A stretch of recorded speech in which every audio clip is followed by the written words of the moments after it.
how to use AutoDS for Shopify. So the first thing that you want to do is go to the AutoDS website.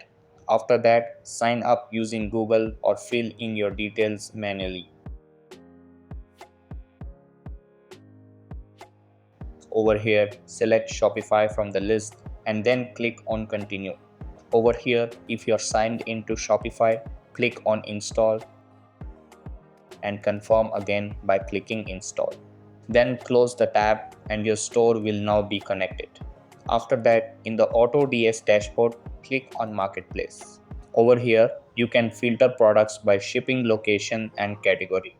Then click on a product and click on Import Draft.